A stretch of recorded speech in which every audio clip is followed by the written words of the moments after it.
Salut tout le monde! Quoi de mieux pour bien commencer l'année qu'une vidéo de mes favoris du moment? Ça fait, je pense qu'on peut dire, des années que j'ai pas fait une vidéo de favoris. Je me suis fait un petit thé pour faire cette vidéo-là. Ça peut probablement être mon favori le plus intense du thé. J'ai commencé à couper mon thé de l'après-midi parce que ça me donnait des palpites puis une pression ici. Fait que je me suis dit qu'on allait se calmer. J'essaie d'en boire seulement un le matin. Mais là, je voulais me faire... J'en ai pas bu ce matin, j'ai juste bu un café. Fait que je me suis dit que j'avais le droit de boire un thé. Je crois que c'est pas mal changé, 4,25 sous pour $1, mais bon. Puis ça, c'est ma tasse. Je sais pas si on la voit pas très bien à cause... Attendez. Regardez comme elle est belle. C'est une tasse que ma cousine m'a donnée pour Noël. Elle m'a donné... Ça vient d'Anthropologie. Je suis tellement contente, là. C'est comme... Ça me fait penser à elle en plus, fait que je l'aime vraiment beaucoup. Donc, mon premier favori, j'ai commencé avec mes... Hey, c'est dur, Jesus! Ok. J'ai décidé de commencer avec un classique qui est mes favoris maquillage. Première chose, les mascaras. Je sais pas comment je fais pour toujours me romancer avec autant de mascaras, mais on dirait que souvent ça sèche vite, faut les changer supposément en 3 mois. Moi je garde pas mal toujours plus longtemps. Puis souvent j'utilise un qui est vraiment récent. Puis pour finir mes yeux, j'utilise un petit peu plus vieux qui est un peu plus sèche. Fait que je viens mettre une première couche, comme je travaille mes cils avec un mascara qui est vraiment nouveau mais qui est des fois un petit peu trop humide. Puis je viens finir avec un qui est un petit peu vieux. J'en ai même un que j'utilise presque à tous les jours qui est un NYX que j'ai depuis je pense 3 ans. Là, mais c'est vraiment, il n'y a plus de produit dessus. C'est vraiment juste pour venir bien séparer mes cils que je l'utilise. Mais j'ai un gros tiroir de maquillage dans cette armoire-là ici. Puis j'en ai un autre tout petit tiroir ici qui est toutes les choses que j'utilise le plus souvent. Puis là je cherchais parce que j'utilise beaucoup de mascara, je change de mascara presque à tous les jours, au moins à toutes les semaines. Puis dans mon tiroir ici je garde des choses que j'utilise vraiment souvent puis que j'aime beaucoup. Puis je regardais pour choisir juste un mascara, puis c'est drôle parce que je me suis rendu compte que j'ai 6 mascaras de la marque Essence dans ce tiroir-là. Je dirais que c'est pas mal des mascaras c'est pas mal l'équivalent. Je dirais pas qu'il y en ait un là-dedans qui sort de la masse comme quoi il est vraiment meilleur que les autres. Ça va aller plutôt avec le style de brosse que vous aimez. Puis c'est drôle parce que je regardais, je comparais celui-là qui est le The False Lashes Mascara puis le Lash Princess. Puis les deux pinceaux de ces mascaras-là sont vraiment comme... Ben les deux brosses, là, je veux dire, c'est la même chose. Je sais pas si vous voyez, là. Vous avez peut-être les espèces de poils de brosse de celui-là qui sont un petit peu plus collés que celui-là, mais sur mes yeux, je vois pas grande différence. Mais c'est des mascaras qui sont beaux, bons, pas chers. Je les change souvent. Oups, je viens de m'en envoyer plein sur le doigt. C'est environ 4 ou 5 $ le tube. Fait que c'est un petit peu moins brise-cœur de changer à plus souvent son mascara puis de le jeter que quand on a payé 20 $ pour un tube. En plus, Essence est une marque qui teste pas sur les animaux, donc on adore. Encore dans le maquillage, vraiment là, ces temps-ci, j'ai la peau qui est vraiment claire, j'ai presque plus de boutons. Merci le ciel, j'apprécie tellement. Là. Je viens juste mettre ces poudres-là ici qui sont de CoverGirl.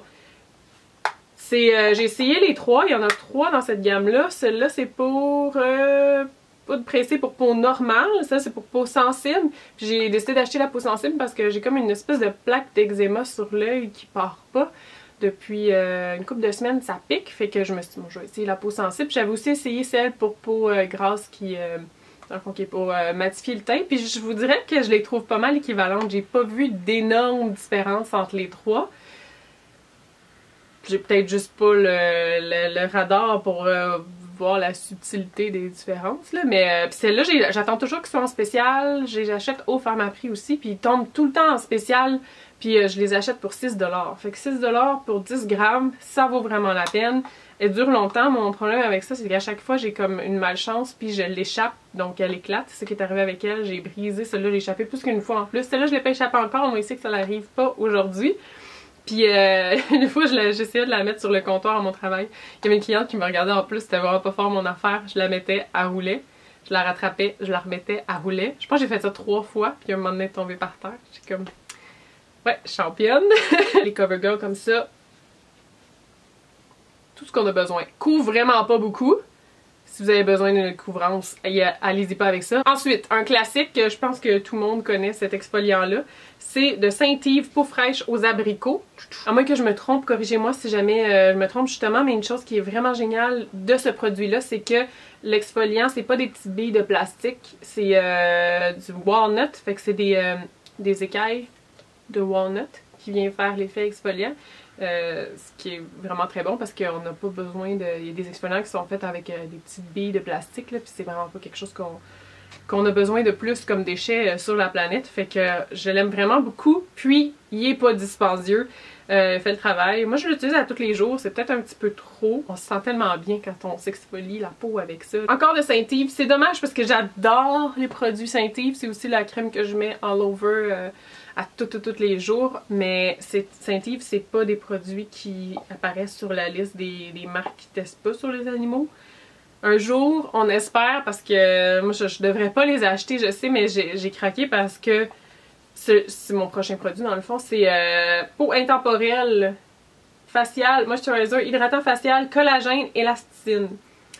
Réduit visiblement les ridules et les rides. Puis j'ai commencé à avoir une espèce d'envie d'utiliser des produits qui réduit. Je pense pas que j'ai commencé à avoir des rides. Moi, j'en vois pas, du moins, là. Mais on dirait que j'essaye de prévenir ça en achetant des produits qui sont faits pour. Puis, celui-là, c'est un gros contenant encore pour une crème pour le visage, 150 ml. C'est quand même vraiment gros. Puis, c'était en bas de 10 $, celui-là aussi, je me trompe pas. C'était autour de 7 en spécial. Donc, ça vaut vraiment la peine. Ça dure super longtemps. Besoin juste d'une petite bille sur le doigt, puis c'est assez pour le visage. Mais Saint-Yves, s'il vous plaît, s'il pouvait rentrer dans la liste. Au moins, je me sentirais moins mal de l'acheter. Un autre produit pour le visage, c'est des huiles. Celles-là, les contenants sont vraiment graisseux, fait qu'ils me glissent des mains. En ce moment, j'utilise ces deux-là. C'est Bio Oil puis Cacao de Palmer's Cacao Butter Formula. Celui-là était, je pense que c'était 10 $ pour le gros contenant. C'est pas pour le visage spécifiquement. Celui-là non plus, ça dit all over, mais je pense que les deux, j'utilise depuis un bout de temps, puis je crois pas que ça sera très grave qu'on mette ça dans notre visage, en tout cas ma peau se porte bien. Il y en a une spécifiquement pour le visage, celle-là, que j'ai vraiment hâte de me procurer, mais là il m'en reste comme beaucoup dans ce contenant-là. C'est des produits qui aident avec les cicatrices, vergetures, peau sèche et abîmée, teint irrégulier. Moi c'est surtout ça que je voulais essayer de régler. J'ai une plaque brune ici qui part pas depuis vraiment longtemps. Ça me dérange pas plus qu'il faut, elle est là, elle existe, puis c'est vraiment pas si grave, là, mais j'essaye d'utiliser des produits comme ça qui peuvent... je suis vraiment graisseuse. Des produits comme ça qui peuvent essayer de la faire partir. Ça n'a pas vraiment fonctionné à date, là. Puis aussi, c'est des huiles, c'est super bon pour le vieillissement de la peau. Ces temps-ci aussi, celle de Palmer, je la mets sur mes jambes parce que mes jambes ont recommencé à piquer, que j'en ai des gales tellement je me gratte, là. Des fois, ça devient incontrôlable, c'est terrible. Fait que celle-là, vraiment très bien depuis que j'utilise depuis quelques jours. Là, je me gratte beaucoup moins. Ça me réveille la nuit tellement les jambes me grattent, là, puis ça pique. Ensuite, dans l'idée de aussi prévenir les rides, c'est la vitamine E de Weber, une crème hydratante qui est une crème assez épaisse. C'est une crème qu'on peut mettre tout le temps, je crois, matin et soir. C'est pas... Moi, je la mets matin et soir en tout cas. Puis, encore une fois, celle-là en spécial, on la trouve à 10 ou 12 $ au Pharmaprix. Puis c'est un gros contenant, fait que vous voyez un petit peu mon mindset ces temps-ci, c'est pas mal d'économiser puis d'avoir le plus pour mon argent dans le fond, fait que le plus de produits possible. Puis tous ces produits-là, je les mets vraiment tous les jours. Je mets mon huile puis souvent 3 crèmes dans mon visage. Je sais pas trop pourquoi, mais je me sens bien quand je fais ça, fait que je continue. J'en mets juste un petit peu, là. Puis de toute façon, avec des contenants gros comme ça... c'est correct. Je me dis que je peux pas être comme trop hydratée. J'ai l'impression que depuis que je fais ça, depuis que j'hydrate vraiment bien ma peau, que j'y donne de l'huile, que j'y donne de la crème, puis que je la prive pas de son sébum naturel, quasiment que je l'encourage, que je l'hydrate bien, ma peau devient moins grasse parce que je pense que le concept, plus on prive notre peau, puis on essaye, pendant un bout je mettais de l'alcool dans mon visage, des toners, j'en ai essayé des produits, tout était matifiant, tout était le plus possible pour peau grasse, puis c'est là que je pense que mon visage sécrétait le plus de sébum parce qu'il était tellement en manque d'hydratation qu'il venait en créer beaucoup trop. Fait qu'à cause de ça, ben j'ai essayé de changer la formule puis ça me va très bien.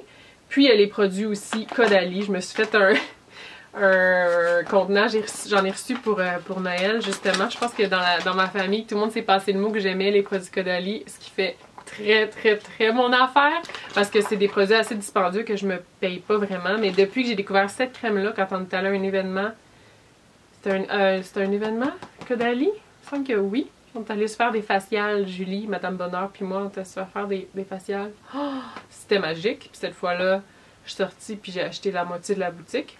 Puis j'avais découvert cette crème-là qui est une crème gourmande mains et ongles. Puis j'avais avant en hiver toujours les mains super sèches, ça piquait, ça fendait, j'avais les fentes qui se teignaient tellement j'avais les mains sèches. Puis depuis que j'utilise cette crème-là, puis que c'est sûr je me mets des mitaines tout le temps, là, mais j'ai remarqué beaucoup en utilisant cette crème-là que mes mains sont plus sèches maintenant en hiver. Ça a changé vraiment là. Mon expérience d'hiver, là, c'est toute une affaire. Puis dans le fond, c'est tous des produits que j'ai reçus dans les dernières années que je garde ici. Puis pour être sûre de... Parce que je me suis rendu compte que j'en avais éparpillé un petit peu partout puis je veux pas les perdre parce que c'est mes petits trésors, là, ces produits-là, je les aime tellement. Fait que si vous êtes capable, si vous voulez vous gâter, les produits Caudalie, vraiment géniaux. Pour mes cheveux, comme vous pouvez voir, sont pas mal secs. On dirait qu'ils sont particulièrement secs aujourd'hui. Je pense que c'est parce qu'ils sont... je serais due pour les laver, puis j'ai mis beaucoup de shampoing sec, fait qu'à cause de ça, sont encore plus sèches que quand j'ai viens juste de les laver, puis sont tous flowy, puis plus beaux. Mais je mets beaucoup d'huile dans mes cheveux parce que ils sont passés par beaucoup d'étapes. Vous avez probablement vu tous mes changements capillaires, ils ont été pâles pendant très longtemps. Là, je fais plus rien. J'ai juste décidé de comme abandonner un petit peu. Au début, je voulais faire des mèches pour venir avoir un effet repousse pas trop drastique, puis j'ai essayé ça une fois, je me suis tannée après 5 minutes, j'ai refait complètement ma repousse, puis j'ai décidé que la fois d'après j'allais juste laisser ça pousser. Puis là je pense ce que j'ai fait, j'ai essayé de faire un toner une fois que j'ai eu j'avais une repousse pas pire, fait que là il y a comme une petite portion, une ligne qui est un peu plus foncée puis qui est un peu orangée, puis après j'ai ma couleur naturelle qu'on n'a pas vue depuis des années. Fait que ça me convient, à un moment donné je vais sûrement me tanner puis je vais essayer de faire quelque chose, mais là je veux les laisser vivre un petit peu mes cheveux, les laisser respirer puis qu'ils soient un petit peu plus en santé, puis je veux qu'ils poussent. Fait que je peux rien faire, je vais plus dépenser pour mes cheveux, je continue à les couper chez moi, ça fait l'affaire. Là par exemple j'ai commencé à acheter des shampoings les moins chers possibles à la pharmacie, puis ça je vois qu'il y a une différence là. Mes cheveux aiment pas beaucoup ça, ça vaut la peine pour ça. Surtout avec des cheveux endommagés, de payer un petit peu plus cher. Fait que faut que je retourne m'équiper avec des bons shampoings et des bons revitalisants. Mais en attendant, j'utilise mes huiles. Celle-là de Garnier, ça fait le travail. À date, pas mal toutes que j'ai essayé, je trouve qu'ils vont bien. Celle-là, ça sent super bon. C'est une huile d'argan du Maroc et de camélia. Fait que ça... Au Pharmaprix, encore, en spécial. Ça revient vraiment pas cher. Non, il est passé venir faire sa toilette pendant qu'on parle de produits à cheveux. T'es vraiment dans le milieu du lit, là. Un petit prince. Oh, puis Peach, elle joue avec le sapin de Noël. J'ai encore mon sapin de Noël, je l'aime trop, je peux pas l'enlever. Puis une bouteille comme ça, c'est quand même impressionnant comment ça dure longtemps parce que j'en mets presque à tous les jours, puis j'en mets beaucoup, là. Surtout quand je viens de me laver les cheveux, j'en mets vraiment beaucoup. Puis j'ai une amie au travail qui m'a donné ces produits parce qu'elle l'a pas du tout aimé, mais c'est la marque Mystique qui est fait à Montréal. C'est un hydrosérum capillaire, 0% toxique, c'est vegan, non testé sur les animaux, fait à Montréal évidemment, c'est vraiment cool. C'est sans silicone, sans agents pétrochimiques, fait que 100% d'ingrédients naturels, l'indispensable dose de nutrition et finition pour une coiffure parfaitement soignée et simplement en santé en tout temps. Ça, je mets ça sur mes cheveux mouillés ou des fois sur les cheveux secs, mais surtout quand je viens de les laver, puis ça vient vraiment leur donner un boost, on dirait... J'essaie de plus mettre de fer dans mes cheveux aussi, c'est pour ça qu'ils sont un petit peu plus fluffy. Je fais juste prendre le séchoir, puis je viens les lisser, puis je les laisse comme ça. C'est quand même de la chaleur, mais je trouve que c'est un petit peu moins pire que le fer directement, parce que quand j'utilise le fer à la fin, là, les pointes sont vraiment intenses, sont maganés, puis ils filent comme... Je les ai endommagés en pensant le faire dedans, ils ont besoin d'une pause. Fait que ça vient vraiment faire que mes cheveux, je trouve, ils m'écoutent encore plus juste avec le séchoir, quand avant, j'aurais jamais pu me permettre de faire ça. J'étais pas capable de faire un beau blow dry, là, mais ça vient vraiment m'aider. Je sais pas combien ça coûte, par exemple, supposément que c'est assez dispendieux, mais pour avoir un produit vegan, non testé sur les animaux, fait à Montréal, puis qui est vraiment très bon, je l'aime beaucoup, ça vaut définitivement la peine. C'est tout pour les produits beauté. Maintenant, on passe aux favoris émissions de télé. Deux séries qu'on peut trouver sur Netflix. La première, c'est Schitt's Creek, qui est une émission sur une famille de riches qui ont perdu tout leur argent puis qui sont obligés de déménager. En fait, la seule chose qui restait à leur nom, c'est une ville que le père avait achetée il y a des années et des années, qui est Schitt's Creek. Puis la famille déménage là-bas, puis sont obligés de vivre dans un petit motel et tout est vraiment exagéré. Les personnages sont vraiment intenses, sont drôles dans leurs characters.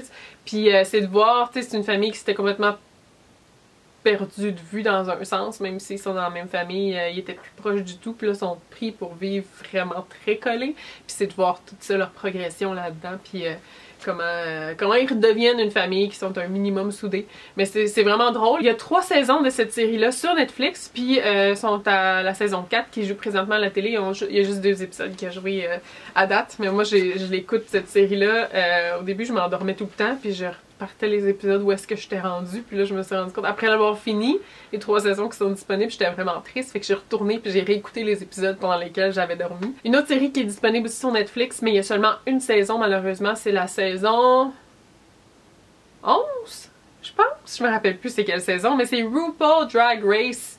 Ça fait tellement longtemps que j'entends parler de cette émission-là, puis de cette personne-là, de RuPaul. Puis récemment, j'ai commencé à écouter des podcasts, puis je suis tombée sur un podcast sur la méditation qui avait comme invité RuPaul, puis j'ai comme été fascinée par cette personne-là. Puis sur ce podcast-là, il parlait comme quoi lui-même, RuPaul, il a son podcast à lui avec sa meilleure amie, ce qui me mène à mon autre favori, qui est mes podcasts préférés. Puis c'est ceux de RuPaul, c'est RuPaul What's the Tea with Michelle Visage. Puis c'est 2 meilleurs amis, je pense que ça fait 20-30 ans qu'ils sont meilleurs amis. C'est le fun de les écouter ensemble. Puis en plus de ça, ben, ils ont des invités qui sont au podcast la plupart du temps. Ils font quelques épisodes une fois de temps en temps, que c'est juste les deux. Dans mes épisodes préférés, j'avais l'épisode 101 qui est avec Kelly Osbourne. L'épisode 88 qui est avec Dan Levy, qui est la personne qui a écrit et créé l'émission Schitt's Creek. Fait que c'est tout comme un lien. C'est super le fun des podcasts, mais comme ça nous fait découvrir plein de choses, parce que quand on entend les invités parler de leur vie, puis de leurs projets, puis tout, ça nous donne le goût d'aller les écouter, puis ça nous fait découvrir d'autres choses, c'est que c'est super le fun. Puis Dan Levy, qui a créé cette série-là, il l'a créé avec son père, qui est le père qui joue, comment il s'appelle? Eugene Levy. C'est lui qui fait le père dans American Pie. Fait que là, c'est lui et son fils qui ont créé cette série-là. Son père et fils dans la série aussi. Fait que c'est encore plus intéressant à écouter, je trouve, quand on a un petit peu le backstory de qui sont ces personnes-là. Parce que quand j'ai commencé à l'écouter, c'était avant le podcast. Puis j'avais pas accroché autant. Puis une fois que j'ai su que c'était eux qui l'avaient créé, j'avais juste écouté un épisode, j'avais vraiment pas laissé de chance, là.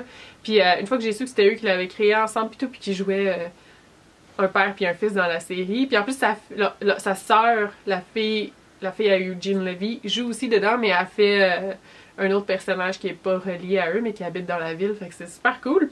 Puis un autre épisode que j'ai vraiment aimé, c'est l'épisode 55 avec Marc Jacobs. C'est juste c'est le fun de juste se perdre dans...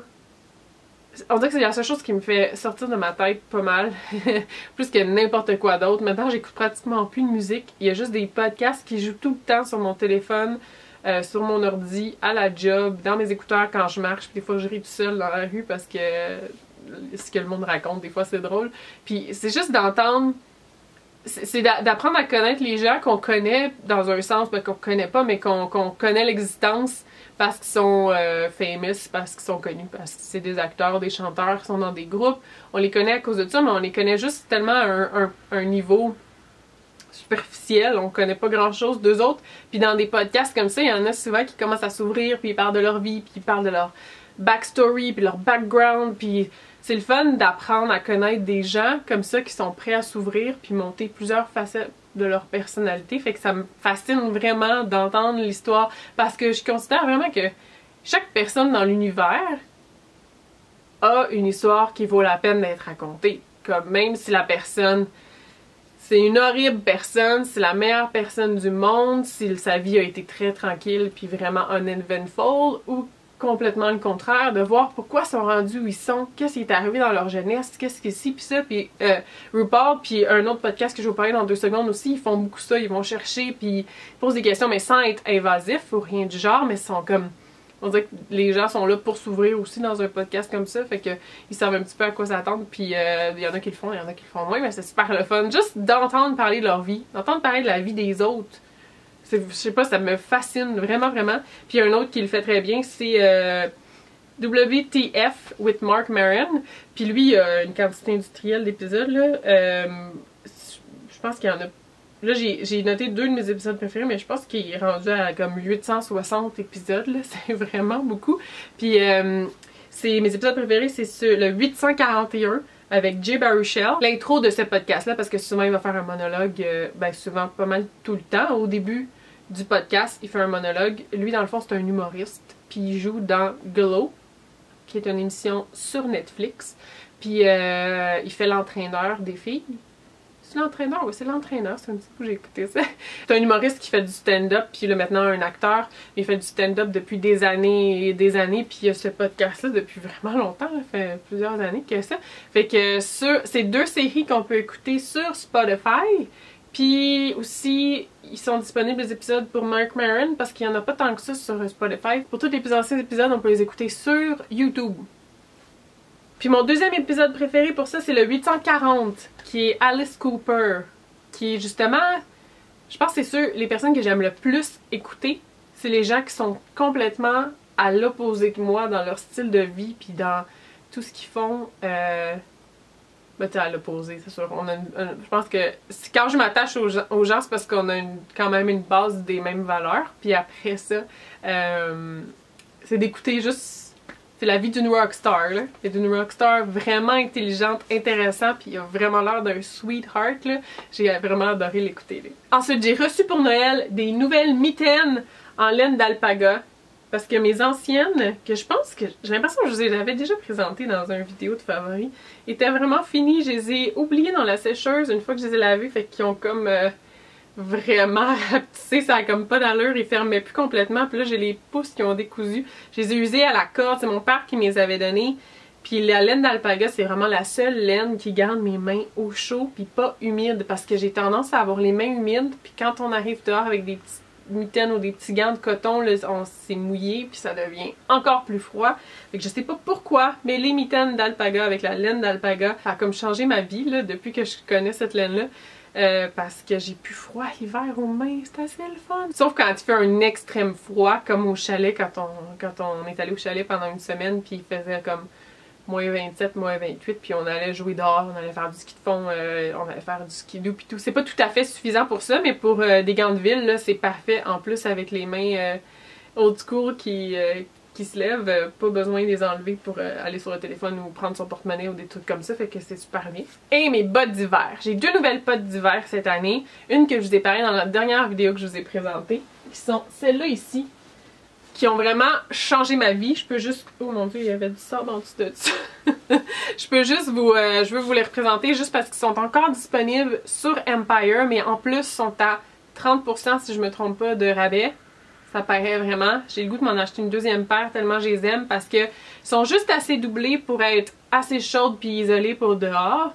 Mais je peux aussi les garder à l'intérieur parce que c'est pas des grosses bottes d'hiver super chaudes. Ils sont classiques, ils vont avec tout. Je les aime, je les trouve tellement belles. Puis ils sont 100%, je vous jure, j'ai pilé dans la slotch over and over again. Puis même s'il y a les lacets, j'ai quand même pilé dans la slotch assez haut là. Puis je sais pas comment, mais ça...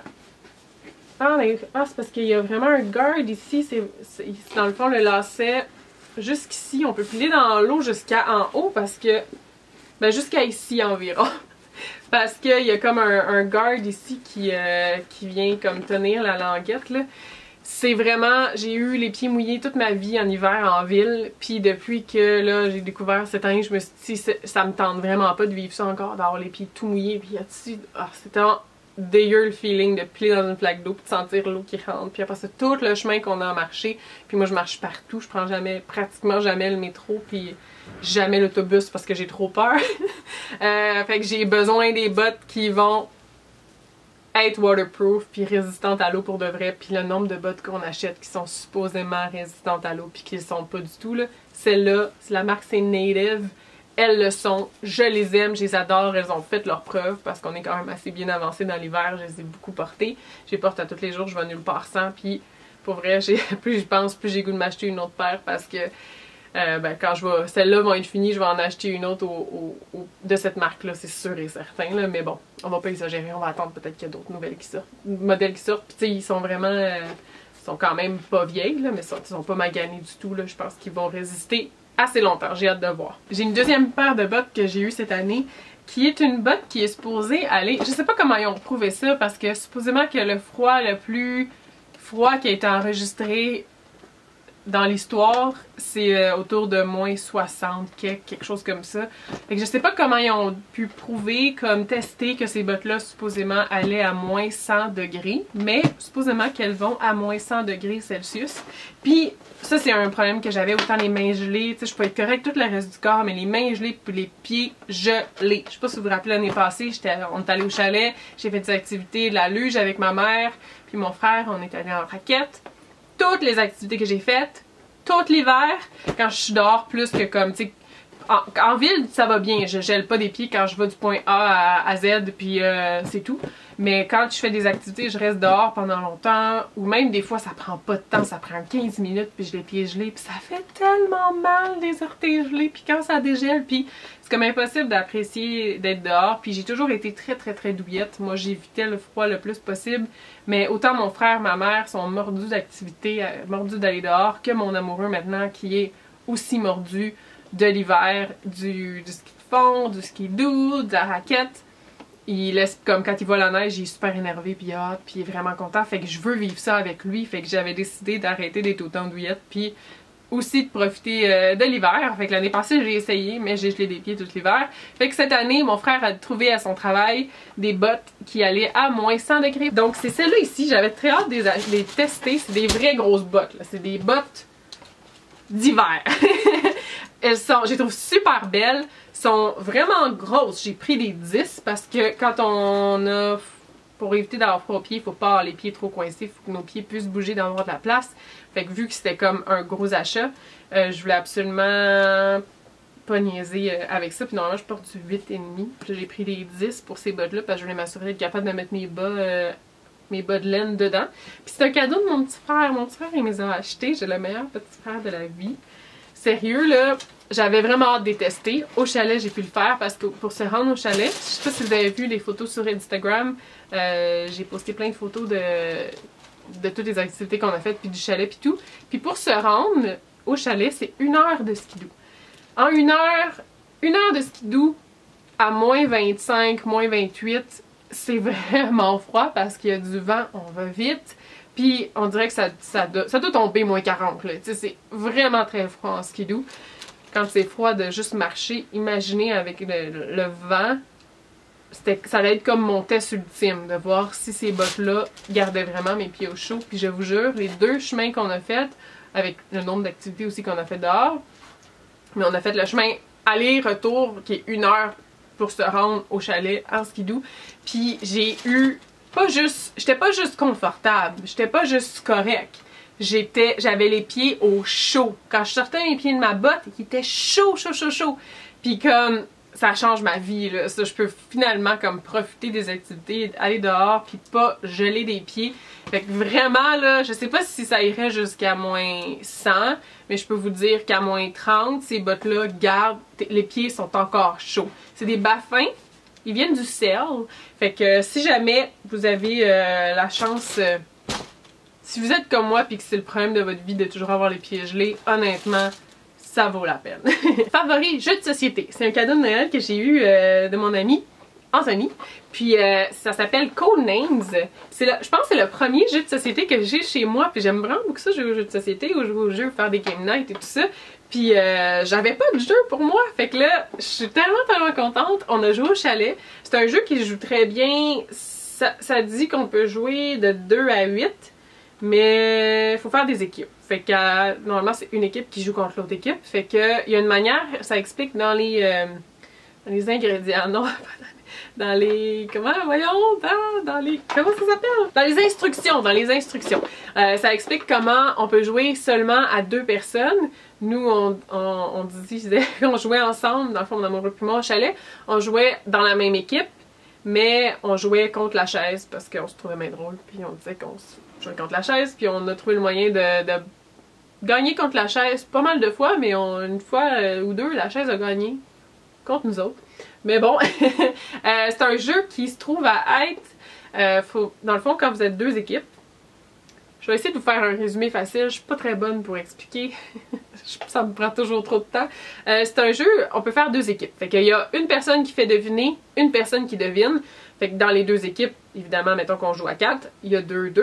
Les deux personnes qui font deviner sont du même bord, les deux personnes qui devinent sont du même bord. Si je me trompe pas, là, ça se peut que je me trompe dans les chiffres, mais on sort 25 cartes sur la table, qui se trouve à être un mot par carte. Puis le but, c'est de faire deviner à l'autre personne le plus de mots d'un coup sur la table avec seulement un mot. Fait que la personne qui fait deviner dit un mot, puis la personne qui devine, elle a le droit de dire un mot, puis le nombre de mots qu'il faut qu'elle devine sur la table qui sont en lien avec cet indice-là. Celle qui devine doit dire les mots. Mais ce qui est touché, c'est que dans les 25 mots, il y a certains mots qui sont désignés à notre équipe, puis certains mots qui sont désignés à l'autre équipe. Ce qui fait que si on dit le mot d'une autre équipe, c'est l'autre équipe qui a un point et on perd notre tour. Je sais pas si c'est clair, mais c'est vraiment très le fun. Ça fait justement un jeu qui est le fun parce que c'est super simple, mais on fait des équipes, c'est de l'interaction, c'est de voir comment les indices qu'on dit sont différents dépendamment avec qui on joue, dépendamment de la complicité qu'on a avec la personne. Fait que c'est super le fun de voir ça, de développer ça, ça nous fait chercher nos... Ça fait chercher dans mon ménage de trouver justement des liens entre les choses, pour faire deviner puis tout. Puis c'est vraiment vraiment cool. On a vraiment beaucoup joué. C'est fou, j'étais pas sûre que j'aurais assez de favoris pour faire une vraie vidéo. Je sais pas comment je continue toujours de penser que je vais réussir à faire des vidéos courtes parce que c'est absolument impossible pour moi de le faire. Mais bon, j'espère que vous avez aimé. Je vous retrouve très bientôt et bye bye tout le monde.